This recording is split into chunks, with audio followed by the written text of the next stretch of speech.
गंगणपतये नमो नमः, सिद्धिविनायक नमो नमः, अष्टविनायक नमो नमः, मंगलमूर्ति मोरया।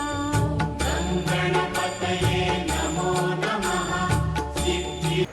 नमस्कार, हर हर महादेव, राधे राधे, जय श्री राम, सत श्री अकाल। केम छो? मैं आशा करता हूं आप सब ठीक होंगे, स्वस्थ होंगे और अपनों का ख्याल रख रहे होंगे, साथ ही खुद भी पॉजिटिव होंगे और आसपास के लोगों को भी पॉजिटिव रख रहे होंगे। जोशीमठ सिर्फ 12 दिनों में 5.4 सेंटीमीटर तक धंस गया है। यह खुलासा इसरो ने सैटेलाइट इमेज के जरिए किया है। इसमें बताया है कि 27 दिसंबर 2022 से 8 जनवरी 2023 के बीच 5.4 सेंटीमीटर धंस गया। इससे पहले भी अप्रैल 2022 से नवंबर 2022 के बीच जोशीमठ 9 सेंटीमीटर नीचे चला गया था। इसरो के organisation national remote sensing centre यानी NSRC ने बताया है कि दिसंबर के आखिरी और जनवरी के पहले सप्ताह के बीच जोशीमठ तेजी से नीचे धंसना शुरू हुआ था। सैटेलाइट तस्वीरों में देखा जा सकता है कि आर्मी हेलीपैड और नर्सिंग मंदिर सहित सेंट्रल जोशीमठ में सबसिडेंस जोन स्थित है। सबसे ज्यादा धंसाव जोशीमठ ओली रोड के पास 2180 मीटर की ऊंचाई पर देखा गया। वैज्ञानिक भाषा में इसे धंसाव का क्राउन कहा जाता है। वही जोशीमठ का निचला हिस्सा अलकनंदा नदी के ठीक ऊपर बसा हुआ है, यह भी धंस रहा है। हालांकि यह इसरो की प्राइमरी रिपोर्ट है और जोशीमठ या ज्योतिर्मठ भारत के उत्तराखंड राज्य के चमोली जिले में स्थित एक नगर है, जहां हिंदुओं के प्रसिद्ध ज्योतिषपीठ स्थित है। यहाँ 8वीं सदी में धर्म सुधारक आदि शंकराचार्य को ज्ञान प्राप्त हुआ था और बद्रीनाथ मंदिर तथा देश के विभिन्न कोनों के में 3 और मठों की स्थापना से पहले यहीं उन्होंने प्रथम मठ की स्थापना की। जारे के समय इस शहर में बद्रीनाथ की गद्दी विराजित होती है, जहां नरसिंह के सुंदर एवं पुराने मंदिर में इसकी पूजा की जाती है। बद्रीनाथ, ओली तथा निधि घाटी के सानिध्य के कारण जोशीमठ एक महत्वपूर्ण पर्यटन स्थल बन गया है। आज हम बात करेंगे कि इतनी सब कारण होते हुए भी जोशीमठ स्थित है और वहां के परिवारों को परेशानी हो रही है, जो कि सरकार कुछ ना कुछ मदद करने की कोशिश कर रहा है और वहां से खाली कराया जाता है। तो जोशीमठ की आध्यात्मिकता और इसका महत्व क्या है और ये कैसे बना हुआ है, वो इस वीडियो के माध्यम से मैं विस्तार पूर्वक आपको बताने जा रहा हूं। जोशीमठ में आध्यात्मिकता की जड़ें गहरी है तथा यहाँ की संस्कृति भगवान विष्णु की पौराणिकता के इर्द गिर्द बनी है। प्राचीन नरसिंह मंदिर में लोगों का साल भर लगातार आना रहता है। यहाँ बहुत सारे पूजित स्थल है। शहर के आसपास घूमने योग्य स्थानों में ओली, उत्तराखंड का मुख्य स्की रिसोर्ट शामिल है। अगर इसकी इतिहास की बात करें तो पांडुकेश्वर में पाए गए कत्यूरी राजा ललित सुर के ताम्रपत्र के अनुसार जोशीमठ कत्यूरी राजाओं की राजधानी थी, जिसका उस समय का नाम कार्तिकेयपुर था। लगता है कि एक क्षत्रिय सेनापति कटुरा वासुदेव ने गढ़वाल की उत्तरी सीमा पर अपना शासन स्थापित किया तथा जोशीमठ में अपनी राजधानी बसाई।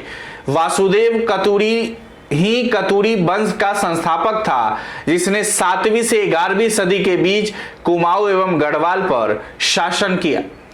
फिर भी हिंदुओं के लिए यह एक धार्मिक स्थल की प्रधानता के रूप में जोशीमठ आदि शंकराचार्य की संबद्धता के कारण मान्य हुआ। जोशीमठ शब्द ज्योतिर्मठ शब्द का अपभ्रंश रूप है, जिसे कभी कभी ज्योतिष पीठ भी कहते हैं। इसे वर्तमान ईसा पूर्व 515 में आदि शंकराचार्य ने स्थापित किया था। उन्होंने यहाँ एक सहतूत के पेड़ के नीचे तप किया और यहीं से उन्होंने ज्योति या ज्ञान की प्राप्ति हुई।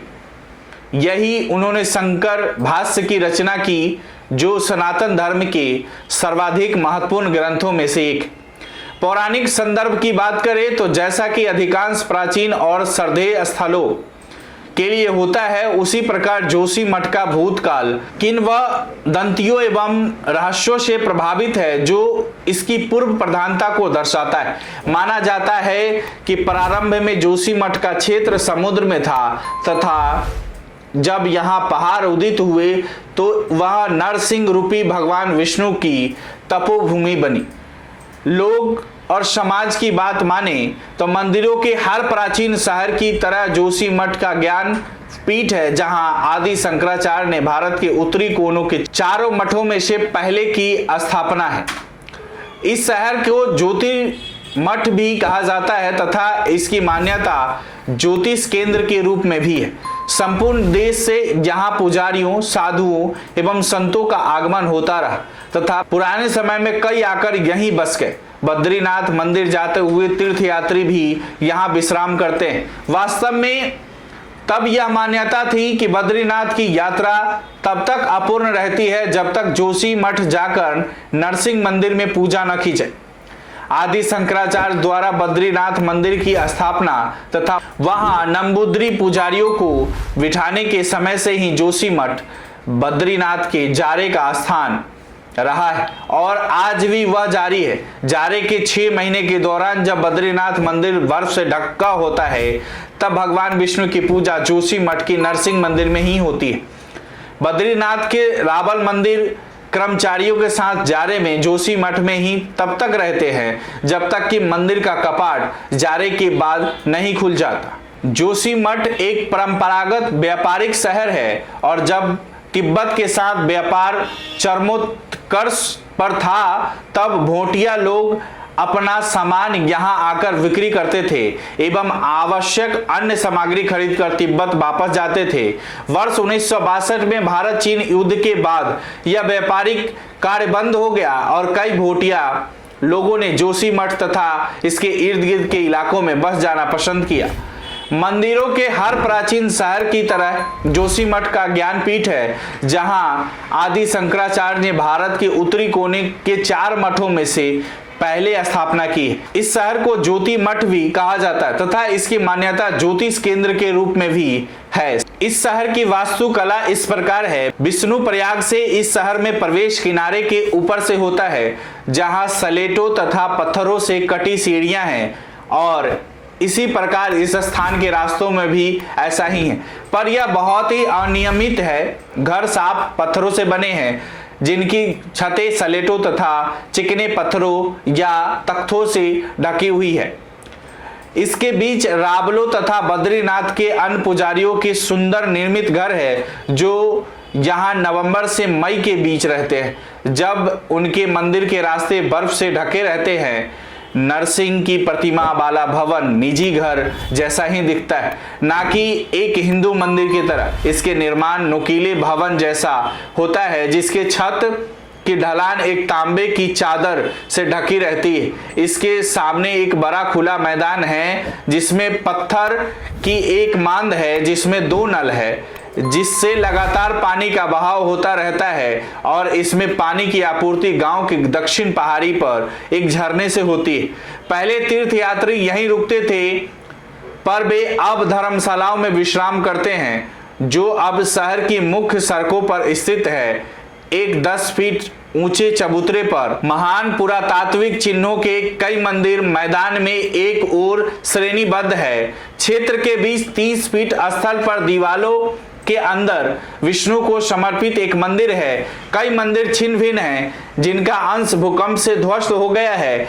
इन दिनों फिर भी प्राचीन मंदिरों के अलावा शहर की वास्तुकला को बताने को कुछ खास नहीं है। उत्तरी भारत को कंक्रीट भवनों की तरह यहाँ भी ये प्रायः दिखाई पड़ते हैं। पर्यटन की बात करें तो कुछ लोगों के अनुसार जोशी मठ शहर 3000 वर्ष पुराना है, जिसके महान धार्मिक महत्व को यहाँ के कई मंदिर दर्शाते हैं। यह बद्रीनाथ गद्दी का जारे का स्थान है। यह बद्रीनाथ मंदिर के जारे का बद्रीनाथ गद्दी एवं बद्रीनाथ का पहुंच शहर है। यात्रियों के लिए यह कुछ असामान्य आकर्षण पेश करता है, जैसे प्रिय ओली रज्जू मार्ग तथा चढ़ाई के अवसर जो प्राचीन एवं पौराणिक स्थलों के अलावा होता है। वहीं शहर की बात करें, जोशीमठ में प्रवेश करते ही आपके सामने सड़क के किनारे एक छोटा झरना जोगी झरना आता है। इसे जोगी झरना इसलिए कहा जाता है क्योंकि कई योगी एवं साधु झील के ठंडे जल में यहाँ स्नान करने के लिए रुकते हैं। जोशीमठ के सक्रिय मुख्य सड़क तथा प्रमुख बाजार का निर्माण निश्चय ही आज के भारी आवाजाही के लिए नहीं हुआ था। तीर्थ यात्रियों एवं यात्रियों से लदे विशाल पर्यटक बसें, गाड़ियां, सभी प्रकार एवं आकार की कारें बद्रीनाथ की यात्रा पर यहां तांता बांध देते हैं तथा कुछ जगहों पर रास्ता अवरोध के कारण परिवहन की कठिनाइयां आ जाती है, क्योंकि सड़क इतना ही चौड़ा होता है कि आराम से 2 कारें ही एक दूसरे को पार कर सकती है। जोशीमठ के पुलिस कर्मचारी परिवहन सेवा कायम रखने का अच्छा कार्य करते हैं, जहां कभी कभी एक दूसरे से टकराने से एक बाल की दूरी पर ही इसे बचा लिया जाता है। मुख्य सड़क के ऊपर पुराना शहर बसा है, जहां ज्योतिमठ, कल्पवृक्ष तथा आदि शंकराचार्य के पूजा स्थल की गुफा है और इसके नीचे बद्रीनाथ की ओर बाहर निकलने पर जोशीमठ के 2 प्रमुख आकर्षण नरसिंह मंदिर एवं वासुदेव मंदिर स्थित है। कुछ दूरी पर जोशीमठ के यात्रियों एवं वासियों के जीवन को यहाँ ही द्वार प्रणाली द्वारा नियमित किया जाता है। बद्रीनाथ के लिए गाड़ियां 6, 7, 9, 10, 11, 12 बजे दिन तथा 2, 3 एवं 4:30 से 5:30 बजे दोपहर बाद छूटती है। गेट खुलने का समय जैसे ही निकट होता है तो नरसिंह मंदिर के पास पुलिस चौकी से लगभग मुख्य सड़क तक गाड़ियां की सर्पिली पंक्ति बनने लगती है। गर्मियों में एक द्वार पर लगभग 300 गाड़ियां इकट्ठा हो जाती है। इसी समय रास्ते पर फेरी वाले व्यस्त हो जाते हैं, जो एक गाड़ी से दूसरी गाड़ी के बीच चाय, हल्का नाश्ता, शॉल, स्वेटर तथा मनके बेचते हैं। बद्रीनाथ से जैसे ही परिवहन शहर में आता है तो मुख्य सड़क बाजार पर फिर जाम हो जाता है। सड़क में एक स्थान से दूसरे स्थान जाते हुए आपको गेट का ध्यान रखना पड़ता है ताकि आप ट्रैफिक में ना फंसे। गढ़वाल मंडल विकास निगम रज्जू मार्ग आता जाता रज्जू मार्ग जोशीमठ से ओली को जोड़ता है, जो गर्मी एवं सुंदर बुग्याल तथा जाड़े में इसकी ढलान होता है तथा यह भारत का सबसे लंबा 4.15 किलोमीटर मार्ग 6000 फीट से 10,200 फीट ऊंचाई पर कार्यरत यह दूसरा सबसे ऊंचा मार्ग भी है। 3 मीटर प्रति सेकंड की रफ्तार से यह 22 मिनट में पहुंच जाता है। गर्मियों में 8 बजे सुबह से 6:50 शाम तक तथा जाड़ा में 8 बजे सुबह से 4:30 बजे शाम तक कार्यरत है एवं इसका भाड़ा वर्ष भर 400 रुपये प्रति व्यक्ति होता है। वर्ष 1992 में यह रज्जू मार्ग GMBN ने चालू किया, जो बहुत सफल हुआ। जबकि जाड़ों में रज्जू मार्ग स्कीइंग के गंभीर इच्छा रखने वालों को ही ओली कीरा के लिए ले जाता है, जो प्रतिदिन 50 से 75 लोग होते हैं। पर गर्मियों में वैसे यात्री होते हैं जो केवल आनंद सैर के लिए ओली जाते हैं। गर्मियों में 400 से 500 यात्रियों द्वारा इसका इस्तेमाल होता है। शहर की एक प्रमुख विशेषता द्रोणगिरी, कामेत, बरमाल, माना, हाथी, घोरी, पालकी, मुकेत, बरथार टोली, नीलकंठ एवं नंदा देवी जैसे पर्वतों के मनोरम दृश्य होते हैं। वहीं कल्प वृक्ष एवं आदि शंकराचार्य गुफा कहा जाता है कि 8वीं सदी में सनातन धर्म का पूर्ण उद्धार करने आदि शंकराचार्य जब उत्तराखंड आए थे तो उन्होंने इसी सहतूत पेड़ के नीचे जोशीमठ में पूजा की थी।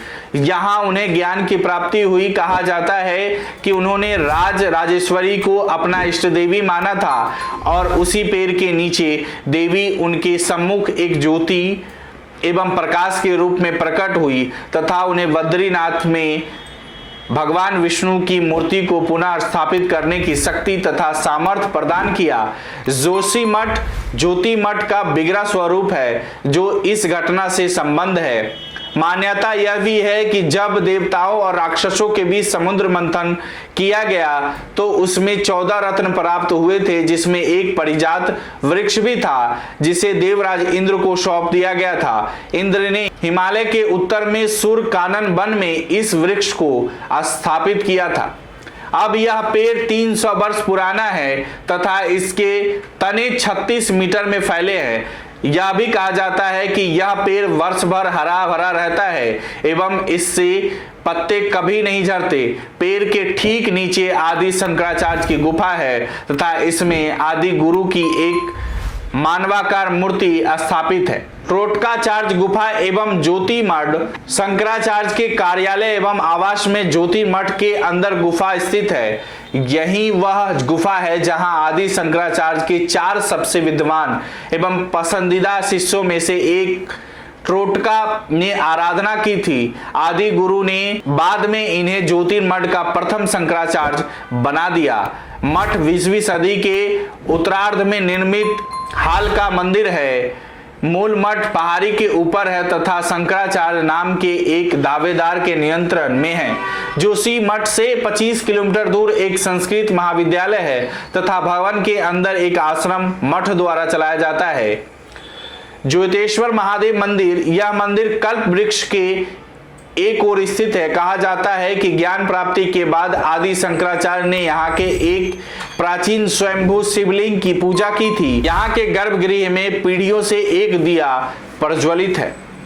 श्री विष्णु मंदिर, यह मंदिर धौली गंगा एवं अलकनंदा के संगम पर है जो बद्रीनाथ सड़क पर 10 किलोमीटर दूर पर नगर पालिका क्षेत्र के अंतर्गत है। यह अलकनंदा नदी पर अंतिम 5 प्रयागों में है। कहा जाता है कि इस मंदिर की स्थापना आदि शंकराचार्य ने तब की थी जब उन्हें एक स्वप्न आया कि भगवान विष्णु की एक अन्य प्रतिमा अलकनंदा नदी में तैर रही थी। इस मंदिर का प्रशासन बद्रीनाथ केदारनाथ मंदिर सीमित के हाथों में है। नरसिंह मंदिर राज तरंगिणी के अनुसार 8वीं सदी में कश्मीर के राजा ललितादित्य मुक्तापीर द्वारा अपनी दिग्विजय यात्रा के दौरान प्राचीन नरसिंह मंदिर का निर्माण उग्र नरसिंह की पूजा के लिए हुआ जो विष्णु का नरसिंहा अवतार है, जिनका परंतु इसी स्थापना से संबंध अन्य मत भी है। कुछ कहते हैं कि इसकी स्थापना पांडवों ने की थी जब वे स्वर्ग रोहिणी की अंतिम यात्रा पर थे।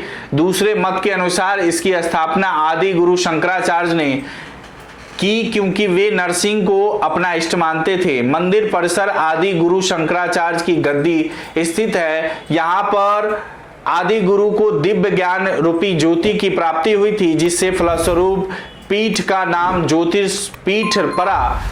वर्तमान में इस पीठ पर शंकराचार्य स्वामी अविमुक्तेश्वरानंद जी सरस्वती जी पीठासीन है।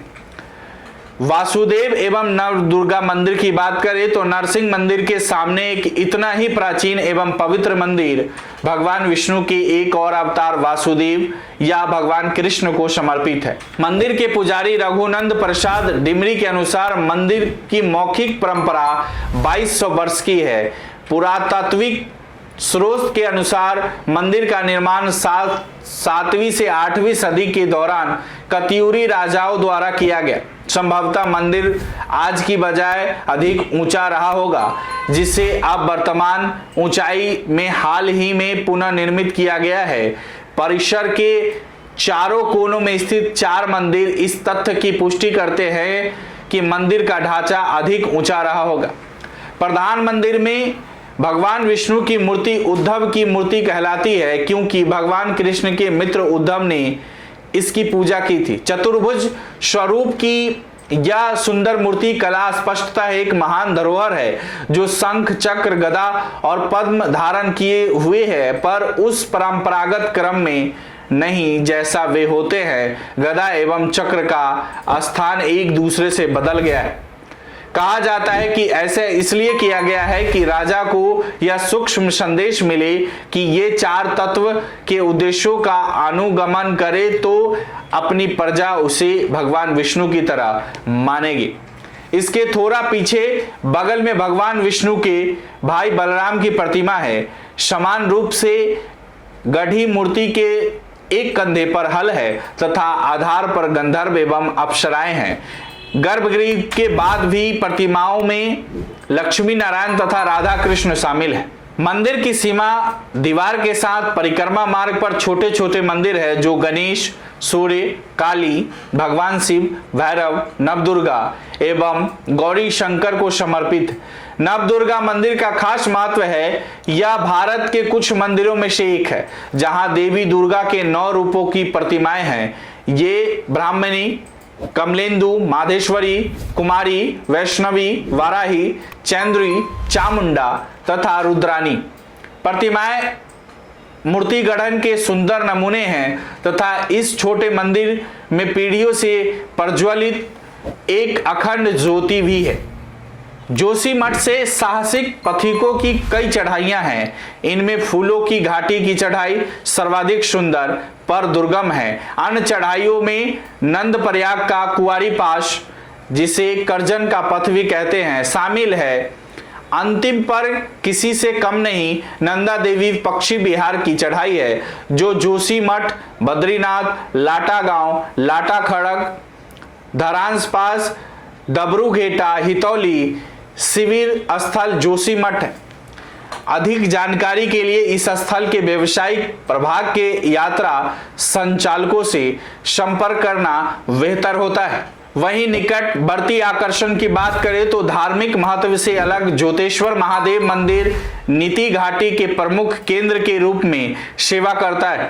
यह नई पहाड़ी स्थल की तरह विकसित हो रहा है जो आगे की यात्राओं का आधार स्थल बनता है, जिसकी अनेक संभावनाएं हैं। इनके अलावा पास ही कई प्राचीन मंदिर भी है। वही तपोवन की बात करें तो जोशीमठ से 15 किलोमीटर दूर नीति घाटी के मार्ग पर जोशीमठ से तपोवन जाते हुए आप एक अधिक शांत घाटी में पहुंचते हैं जहां हरे एवं पीले चबूतरी खेतों के अलावा द्रोणगिरी एवं भविष्यवद्री के पर्वतों का दृश्य है। तपोवन अपने गर्म कुरों एवं जलाशयों के लिए प्रसिद्ध है। यहाँ गुनगुने पानी का एक बड़ा जलाशय है जो वर्ष भर गर्म जल में तैरने योग्य रहता है। अन्य 2 जल की झरनों की तरह जिनके चारों ओर सीढ़ियां द्वार पहुंचने के रास्ते हैं, एक पुरुषों के लिए जो वास्तव में गर्म जल है, दूसरा महिलाओं के लिए जहां पानी थोड़ा कम गर्म रहता है। कहा जाता है कि इन किसी भी जलाशय में स्नान करना स्वास्थ्य के लिए अच्छा होता है क्योंकि पानी में खनिज पदार्थ मात्रा में होते हैं। भगवान शिव एवं उनकी पत्नी पार्वती को समर्पित इन जलाशयों के निकट एक गौरी शंकर मंदिर है। माना जाता है कि भगवान शिव को पति रूप में पाने के लिए इसी जगह पार्वती ने 60,000 वर्षों तक तप किया था। उनके संकल्प की परीक्षा लेने भगवान शिव ने एक ब्राह्मण का रूप धारण किया। उसने पार्वती को बताया कि उसका तप निरर्थक है क्योंकि भगवान शिव 88,000 वर्षों से तप कर रहे हैं और वह उतना तप नहीं कर सकती। उसने यह भी बताया कि भगवान इंद्र या विष्णु की तरह देने को भगवान शिव के पास कुछ भी नहीं है। पार्वती ने परेशानी एवं क्रोध में तत्काल चले जाने को कहा। तब भगवान शिव असली रूप में आए और पार्वती से कहा कि उसकी तपस्या सफल हुई और वह उनसे विवाह करेंगे। इसीलिए यह कहा जाता है कि जो कोई भी किसी इच्छा से इस मंदिर में पूजा करेंगी तो पार्वती की तरह उसकी इच्छा भी पूरी होंगी। सलधर गर्म झरना की बात करें तो जोशीमठ से 18 किलोमीटर दूर एक तपोवन से मात्र 3 किलोमीटर दूर आगे सड़क के दाहिने किनारे एक गर्म जल का स्रोत है सलधर। यहाँ की लाल मिट्टी से उबलते पानी का बुलबुला फूटता रहता है जिसे छुआ नहीं जा सकता। गर्म झील के निकट का कीचड़ लोगों द्वारा ले जाया जाता है क्योंकि यह कई रोगों को ठीक करता है। इस स्थान से संबंधित एक दिलचस्प कहावत है। कहा जाता है कि जब रावण मेघनाथ के साथ युद्ध में घायल हो लक्ष्मण मरणासन अवस्था में थे तब राम ने हिमालय से संजीवनी बूटी लाने के लिए हनुमान को भेजा जो लक्ष्मण को पूरी तरह स्वस्थ कर देता, जो संभवतः पुष्पों की घाटी होगी। इस बीच रावण ने एक भयंकर राक्षस कालनेमी को वहां भेज दिया ताकि हनुमान उस बोटी को न ला पाए। कालनेमी ने रूप बदलकर तपोवन के निकट उन्हें देख लिया था तथा उन्हें आसपास के प्राकृतिक सौंदर्य में फंसाकर उन्हें उद्देश्य विमुख करने का प्रयास किया। हनुमान ने पास की एक शिला पर अपने वस्त्र रखकर नदी में स्नान करने का निर्णय किया। वह शिला एक शापग्रस्त सुंदर परी की थी। उसका उद्धार हो गया तथा उसने कालनेमी के बारे में हनुमान को बता दिया। हनुमान ने वहां कालनेमी को मार डाला और इसीलिए यहाँ का कीचड़ एक जल रक्त की तरह लाल है। नीति घाटी कभी तिब्बती व्यापारिक पथ का व्यस्त स्थल था और यहाँ के वासी भोटिया, मरचा तथा तोलचा आदि उन्नतशील व्यापारी थे। इस घाटी से कैलाश मानसरोवर के प्रवेश का एक अन्य वैकल्पिक रास्ता निकलता था जो कुछ लोगों के अनुसार सर्वाधिक सहज था। इसीलिए सीमा बंद हो जाना इस क्षेत्र एवं यहाँ के लोगों के लिए बड़ा एक झटका था जिसने उनके जीवन शैली तथा जीविका को प्रभावित किया।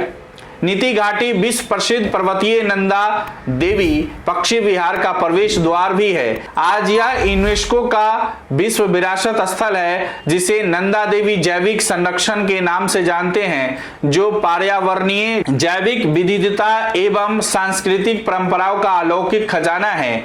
यहाँ के एक गांव लाटा में नंदा देवी को समर्पित एक पुराना मंदिर भी है। भारत के इस भाग के अंतिम गांव नीति में पहुंच की एक सड़क है। यह जानना महत्वपूर्ण होगा कि वर्ष 1970 के दशक में वनों के संरक्षण के लिए लोगों के अलौकिक जागरण का चिपको आंदोलन का केंद्र लाटा गांव तथा पड़ोस का रैनी गांव था। चिपको आंदोलन लोगों को संरक्षण जागरूकता का प्रतीक था जिसने लोगों में पर्यावरण के प्रति रुचि तथा चौतरफा जागरूकता पैदा की, जिसके परिणाम स्वरूप हिमालय पर्यावरण एवं विकास की नई नीति निरूपण में आया। इसने हिमालय के जंगलों में हर एक पेड़ों को काटने से बचाया जो समुद्र तल से 1500 मीटर ऊंचाई पर थे। वहीं ओली की बात करें तो जोशीमठ से सड़क द्वारा 16 किलोमीटर, समुद्र तल से 3000 मीटर ऊंचाई पर ओली का बुग्याल जोशीमठ से सड़क द्वारा 16 किलोमीटर दूर तथा पैदल 8 किलोमीटर दूर है तथा रज्जुपथ रोपवे से 22 मिनट की दूरी पर है। इस प्रत्येक यात्रा में एक अनुपम एवं उन्नत अनुभव प्राप्त होता है। गर्मी तथा बरसात में ओली से गोर्शन तक पैदल यात्रा की जा सकती है और यहाँ से कुआरी रास्ते तक और इस पथ पर हिमालय पशु पक्षियों से भरपूर तथा ढलानों पर ऊंचे पेड़ पौधे दिखाई देते हैं।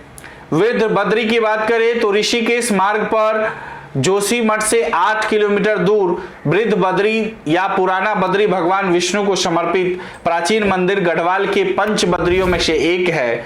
मुख्य सड़क पर मंदिर द्वार के नीचे आधा किलोमीटर पैदल जाने पर उनी मठ गांव है। इसे वृद्ध बद्री कहा जाता है क्योंकि भगवान विष्णु वृद्ध स्वरूप में यहाँ नारद के सम्मुख प्रकट हुए थे।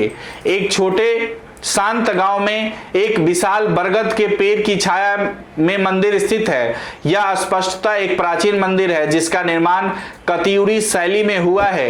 यह एक महत्वपूर्ण तीर्थ स्थल है जो इस बात से प्रमाणित होता है कि कभी यहाँ का प्रबंधन दक्षिण भारत के एक रावल के हाथों में था। आजकल यह मंदिर बद्रीनाथ केदारनाथ मंदिर समिति की देखरेख में है और यहाँ के पुजारी लक्ष्मी प्रसाद त्रिपाठी, जिनका परिवार पीढ़ियों से मंदिर का प्रभारी रहा है, उनके अनुसार मंदिर की देखभाल वास्तव में यहाँ के 10-12 पुजारियों के परिवार तथा स्थानीय लोगों द्वारा ही होता है। कई बार भगवान विष्णु की सुंदर कमल रूपी शालिग्राम की प्रतिमा की चोरी की गई पर उसे फिर पा लिया गया। मूर्ति की सुरक्षा के लिए अभी स्वयं पुजारी ने गर्भगृह के प्रवेश द्वार पर लोहे का एक घेरा डाल दिया है। पास ही एक अन्य मंदिर भी है पर अंदर की प्रतिमा गायब है। आवागमन की बात करें तो देहरादून के निकट जौली ग्राट निकटतम हवाई अड्डा 273 किलोमीटर दूर है। वहीं रेल मार्ग की बात करें तो 253 किलोमीटर दूर ऋषिकेश निकटतम रेल स्टेशन है। सड़क मार्ग जोशीमठ देहरादून, ऋषिकेश तथा हरिद्वार से अच्छी तरह जुड़ा हुआ है। इन स्थानों से बस या टैक्सी उपलब्ध होता है। जोशीमठ से बद्रीनाथ की ओर की यात्रा गेट प्रणाली से नियंत्रित है। इस सड़क पर जगह इतनी सक्रिय है कि वहां 2 कतार में गाड़ियां विपरीत दिशाओं से नहीं गुजर सकती और इस कारण जोशीमठ एवं बद्रीनाथ दोनों दिशाओं से गाड़ियां की लंबी कतार लगी होती है जो निश्चित समय पर ही छोड़ी जाती है। यहां से निकलने का समय 6 से 7 तथा 9 से 10 बजे सुबह तथा 10 से 11 एवं 2:30 बजे दोपहर तथा 4:30 से 5:30 शाम को होता है। जोशीमठ या बद्रीनाथ से छूटने के बाद परिवहन फिर पांडुकेश्वर लगभग बीच का स्थान है में रुकता है जो थोड़ी दूर पर 2 तरफा रास्ता है। यहीं दोनों एक दूसरे को पार करते हैं और इसके बाद फिर एकल वाहन का रास्ता होता है। तो ये हमने आपको जोशीमठ बद्रीनाथ के बारे में विवरण दी है। अगर आपको यह वीडियो अच्छी लगी हो तो इसे फेसबुक और यूट्यूब पर शेयर और लाइक जरूर करें। इसी तरह और भी वीडियो देखने के लिए जुड़े रहें। गणपति ज्योतिष संस्थान से अपने विचार हमें कमेंट बॉक्स में जरूर भेजें। राधे राधे।